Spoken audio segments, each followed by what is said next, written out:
The city of Neo-Kavan was not like normal cities. Skyscrapers floated in the sky, roads moved on energy lines, and school buses didn't roll on wheels. They flew through the clouds. Driver Joro had worked for the Skyline bus service for 12 years. He loved his job. He liked watching kids grow, joke, play.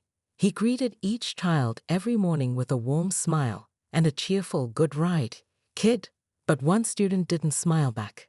Her name was Nyla, a small, quiet black girl with deep brown eyes that seemed too sad for her age. Every morning, she stepped onto bus 97 with her head low, her backpack clutched tight to her chest.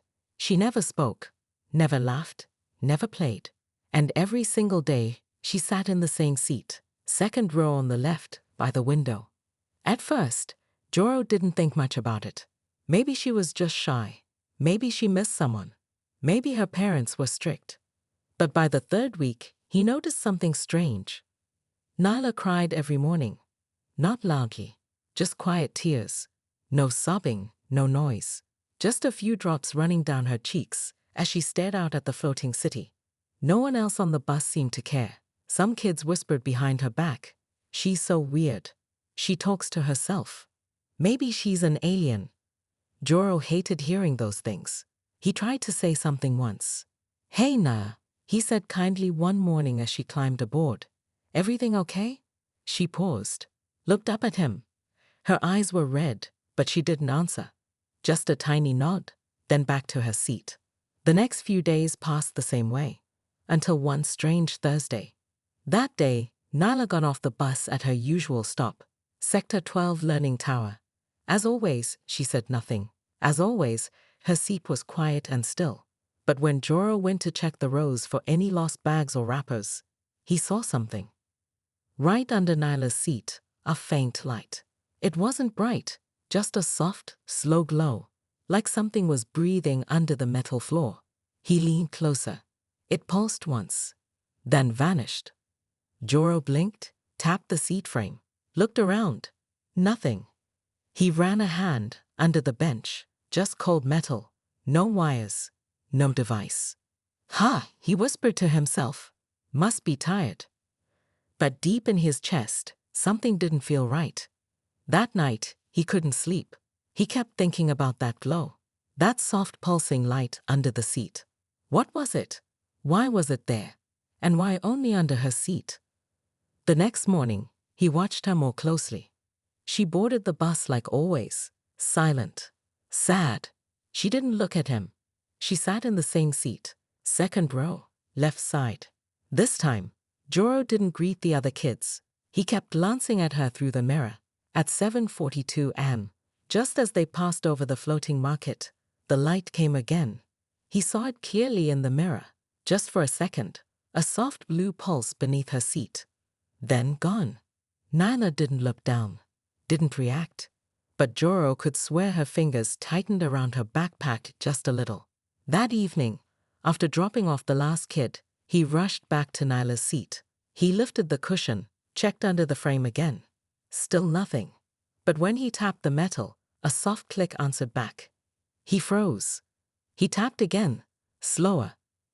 Click, click, pause. It wasn't random. It was a pattern. A signal. His heart beat faster. He pulled out his phone, filmed the tapping sound.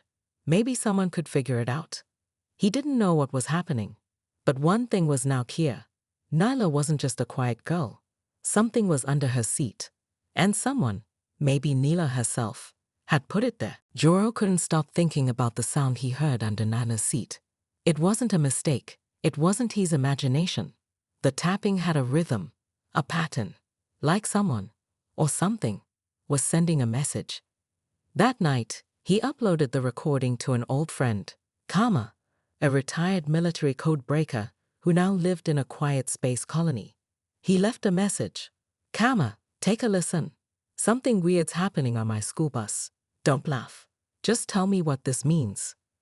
The next morning, Kama replied with a single word, "Morse." Joro blinked.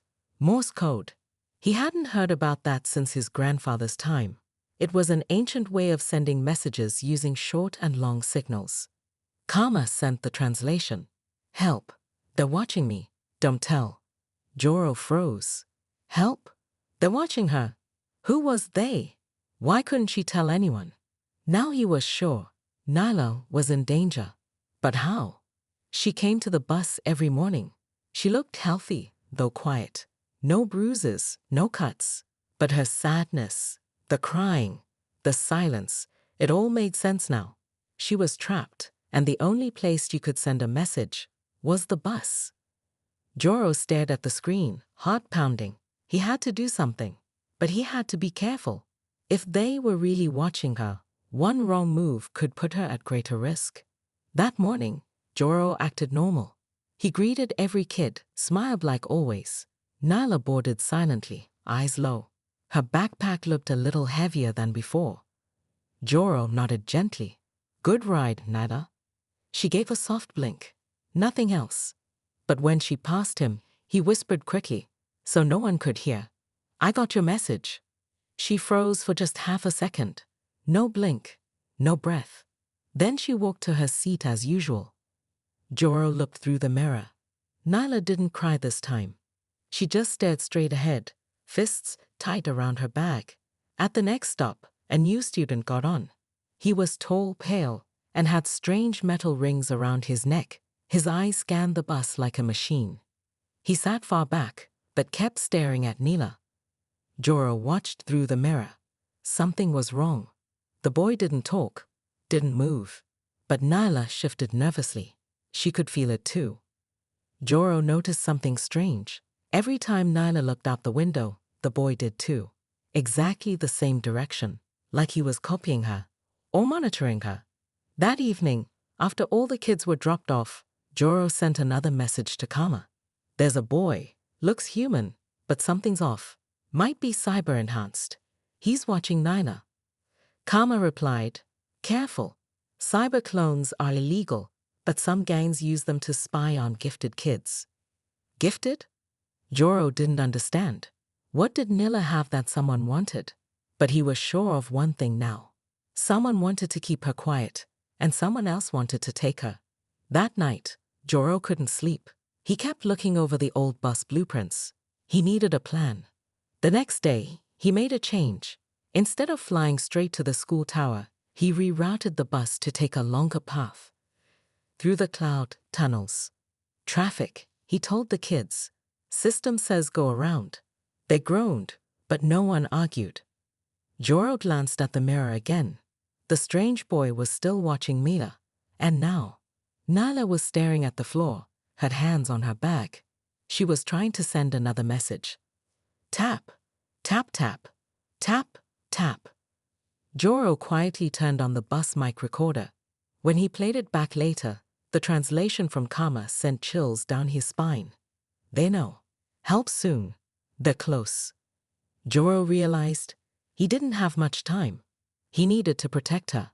He didn't know who they were, but tomorrow, he would sit beside Nana and finally ask her what she knew. The next morning, Joro arrived early. He cleaned the floating bus extra well, checked every mirror, scanned each seat for hidden bugs.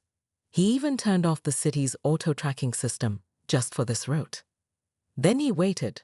When Nyla stepped on, her eyes widened. The bus was empty. No kids, no sounds. Just Joro, sitting quietly in the front row. He smiled gently. Private ride today, he said softly. Just you and me. Nyla blinked. She looked around confused, then slowly stepped in. Why? She whispered. Joro leaned forward. Because someone's watching you. But not today. He tapped the empty seat beside him. Sit here. She hesitated, then sat. Joro didn't look at her right away. He let the silence stay for a bit. Then he said, I heard your message. I believe you. Her hands tightened around her backpack. I don't know what to do, she whispered. Tell me what they want. Nyla looked down. A long pause. Then, finally, she spoke. I'm not normal. Joro didn't flinch. I know. I wasn't born. I was built. But not like them. I'm not a clone. I'm a project, a secret one. She opened her backpack. Inside was a silver device, small, glowing, and alive with blue circuits. "This," she said, "is part of me." Joro stared. "It's why they want me," she continued. "I was designed to learn faster than any AI, to feel, to choose, but I escaped before they could finish the tests." Joro's voice was calm. "Tests? They wanted to remove my choice, make me like a tool, but my code is locked. Only I can open it, and I won't." She looked out the window. "So now they watch. Wait, hope I break. But I won't give it to them. I'd rather vanish." Joro felt his heart ache. This little girl, half human, half tech, was more human than most he knew. "How long have you been hiding?" 3 years. My aunt is actually a handler.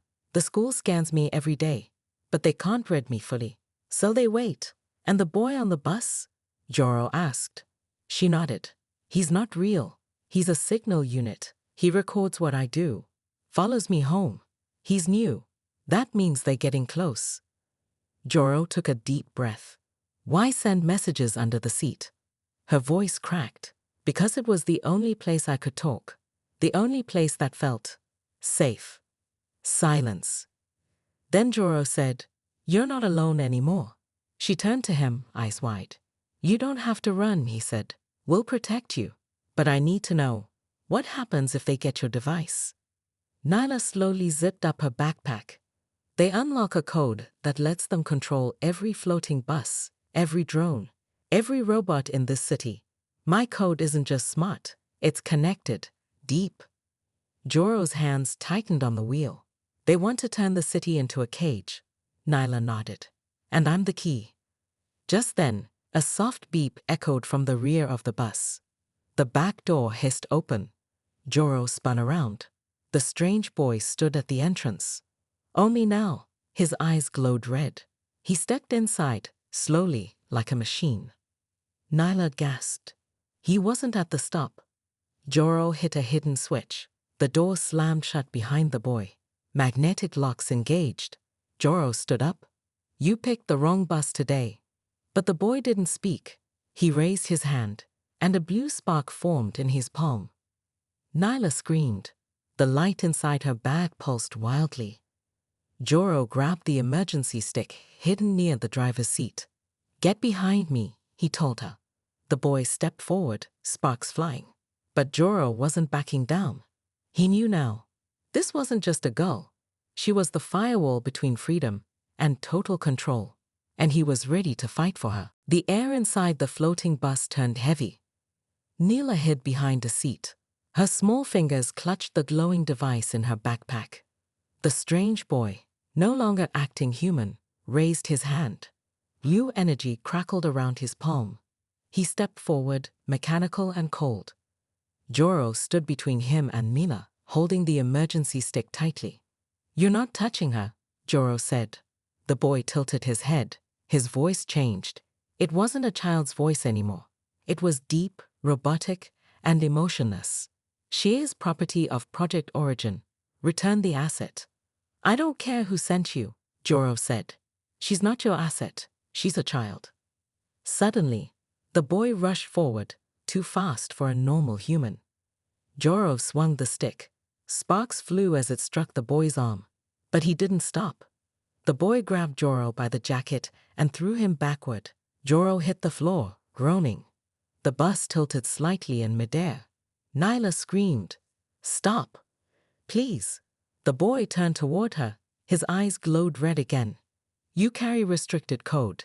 Surrender it now." Nyla shook her head, tears falling. "You can't force it out of me." She reached into her backpack and pressed a button on the device. Suddenly, the bus lights flickered. The boy paused. "What did you do?"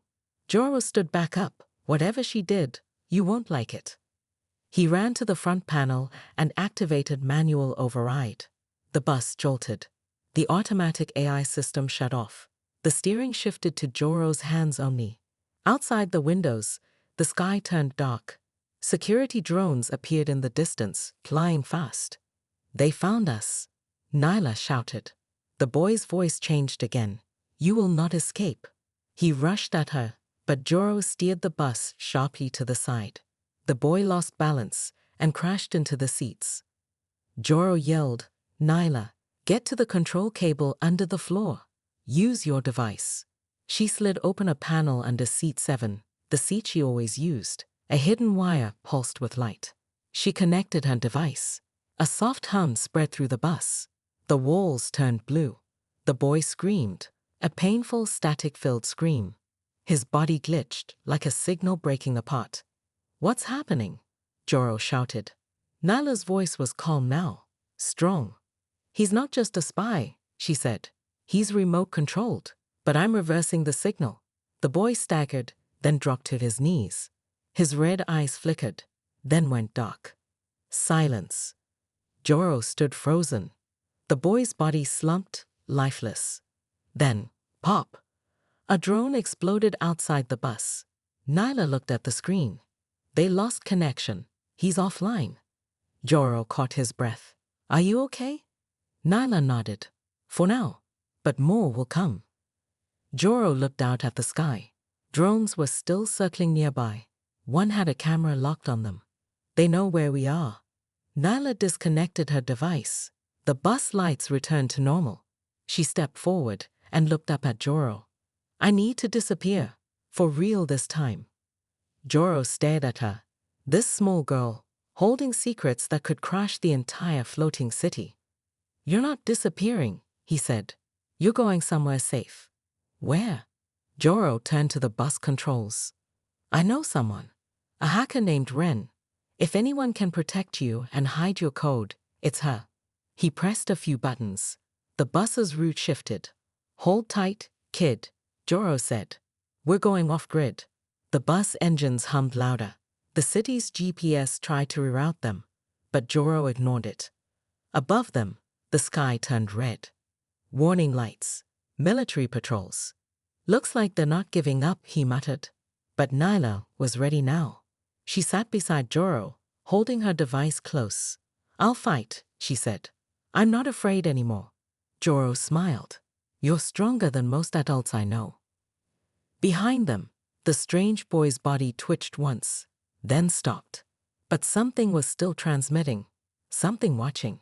Something waiting. The bus flew fast across the dark sky. Driver Joro had turned off all signals. They were invisible to the city's tracking systems for now. Beside him, Nyla sat quietly. She looked stronger now, but tired. Joro looked at her. "We're almost there." "Where?" Nyla asked. He pointed to a blinking red light far in the distance. It floated above the old scrapyard district. "That's Ren's zone. If anyone can hide you, it's her." As they landed, the bus passed through a fog barrier. Cameras blinked, and a drone scanned the bus, then allowed it through. Joro parked behind a pile of jumped floating cars. They stepped off the bus. A door opened in the ground, hidden under a metal plate. A woman stepped out. Her hair was silver and wired like circuits. One of her eyes glowed blue. "Joro," she said, smiling. "You brought a guest." "She's not just a guest," he said. "She's the reason you're still alive." Ren looked at Nyla carefully. "You're the one with the origin code." Nyla nodded. Ren blinked. "Then you'd better come in. They're already scanning this sector." They entered a secret underground lab. Screens lined every wall. Maps, code streams, faces, drones, all being tracked. Nyla looked around in awe. Ren walked to a panel and tapped a few keys. "Your signal is masked now," she said. "They won't find you here." Nyla pulled out her glowing device. Ren stared at it. "That tech doesn't exist on any registry, not even deep web archives." "I made it," Nyla said softly. "My mom taught me before they took her." Ren's smile faded. "Your mother was Dr. Sola Marin?" Nyla nodded. Joro's eyes widened. "Wait, you never told me that." Nyla looked down. "They said she was a criminal, a traitor to the system." Ren stepped closer. "No, she was a whistleblower. She tried to warn the world. The government built Project Origin using stolen DNA from gifted children. She told me," Nyla said. "I was born from that experiment, but she helped me escape." Ren touched the device gently. "This little thing. could break the entire system. Suddenly, alarms blared. Ren spun to the screen. They found us. Joro looked up. Already? No, Ren said. They didn't find you. They found me. On the screen, a military hovercraft hovered outside. Nyla panicked. They'll come in. Let them, Ren said. She opened a drawer and handed Nila a small silver chip. This is a clone key. If anything happens to me, plug this into your device. Nyla took it. What will it do? Rewrite your signal and erase every record of your DNA. Joro looked at Ren. What are you planning? Ren smiled grimly. I'll stall them. You two run. Take the west tunnel. It leads to the sub-ski ports. But you'll, Nyla began. Go, Ren said. You're the only one who can end Origin now. Boom. The front hatch exploded. Robots rushed in. Armed. Red-eyed. Joro grabbed Nyla's hand. Now. They ran toward the tunnel. Behind them, Ren hacked the door panel. Come on, you metal freaks. Let's dance. The hatch sealed behind them. As they ran, Nyla looked back once. Flashes of blue light filled the lab. Ren was fighting. For her. For the truth. Joro tightened his grip. Hold on, kid. We've got one shot left. Ahead, the tunnel glowed, and a new path opened. But something else was following them. Something that had learned from the last attack. Something smarter. Joro and Mila ran through the dark tunnel. Behind them, the sounds of battle faded. Ren was gone, but her sacrifice had bought them time. The tunnel opened into a hidden sub-skyport. It looked abandoned, dusty, rusted, with old loading bots frozen in place. A single hoverpod rested near the launch bay. Will it work? Nella asked. Joro nodded. It's not fast, but it's old, off-grid, perfect for hiding.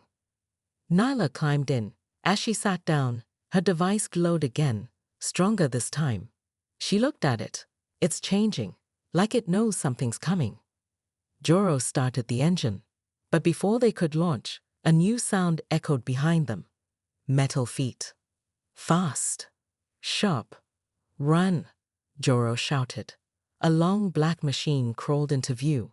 It had no face, only a glowing red eye, and it spoke with a human voice. Nyla Marin, you hold stolen property. Surrender the device. Nyla stood her ground. No, this is mine. The machine stepped closer.